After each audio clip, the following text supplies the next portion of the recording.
Peperangan kaum muslimin di Kufah dan di Basrah.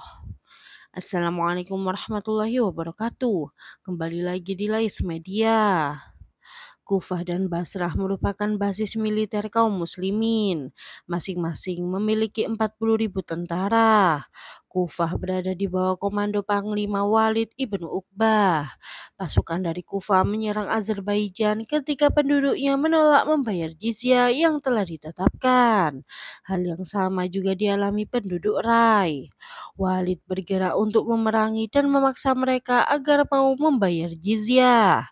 Setelah itu, Walid mengadakan perjanjian damai dengan mereka dengan syarat mereka harus membayar jizyah sebesar 800.000 dirham setiap tahun.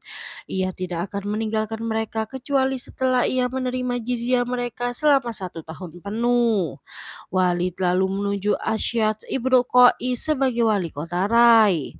Selanjutnya Walid pergi meninggalkan Rai untuk kembali ke Kufah. Namun begitu Walid berangkat, pemberontakan warga Rai menentang wali kota mereka, Asyad ibnu Qais. Meletup untuk kedua kalinya, Asyad pun menulis surat kepada Walid meminta bantuan. Walid segera mengerahkan sejumlah besar tentara terdiri dari penduduk Kufah. Pasukan Kufah ini menyerang hingga para pemberontak mengalami kekalahan telak. Selanjutnya mereka meminta berdamai. Asyad mengabulkan permintaan mereka untuk berdamai sebagaimana sudah pernah mereka lakukan. Namun Asyad khawatir kalau penduduk Rai berkhianat lagi untuk ketiga kalinya. Ia pun memerintahkan orang-orang Arab untuk tinggal di Rai. Tak hanya itu, ia juga memberi mereka tunjangan serta menugaskan mereka untuk mengajak manusia kepada Islam. Azerbaijan dan Rai adalah negara terakhir yang ditaklukkan pada masa Umar bin Khattab radhiyallahu an. Penaklukan kedua wilayah ini terjadi pada tahun 22 Hijriah setelah penaklukan Nihawand oleh Hudzaifah ibnu Yaman.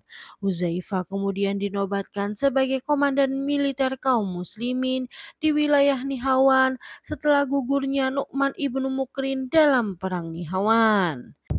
Ketika berita wafatnya Umar bin Khattab tersebar, Azerbaijan adalah wilayah pertama yang merusak perdamaian dengan kaum muslimin.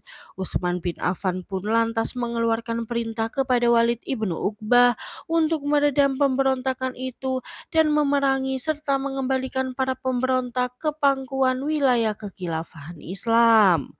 Walid kemudian berangkat dan berhasil menundukkan para pemberontak. Selanjutnya, ia melanjutkan penaklukannya ke wilayah Armenia.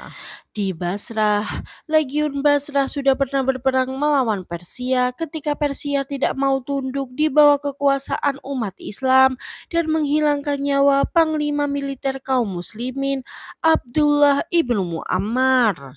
Orang-orang Persia memberontak dan berbuat kerusakan di muka bumi. Abdullah ibnu Amir ibnu Kariz ibnu Rabi'ah, gubernur baru Basrah, yang tak lain adalah sepupu Utsman bin Affan, memobilisasi pasukan Basrah.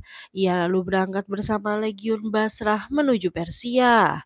Pasukan kaum muslimin lalu berkumpul di Istighfar. Sayap kanan pasukan dipimpin Abu Barzah al-Aslami, sayap kiri dipimpin Maqol ibnu Yasar, dan pemimpin pasukan kavaleri adalah Imran ibnu Husain. Perang berkecamuk, pasukan Persia dihancurkan dan banyak yang kehilangan nyawa. Istighfar berhasil ditaklukkan dengan perjuangan keras dan berhasil ditaklukkan lagi. Perlu dicatat bahwa pada masa Abdullah ibnu Amir ini, Yazdajir, Kisrah terakhir Persia, kehilangan nyawa. Dengan kematiannya, kerajaan Persia pun berakhir. Bangsa Persia tunduk di bawah kekuasaan umat Islam. Peristiwa peperangan itu terjadi pada tahun 31 Hijriah.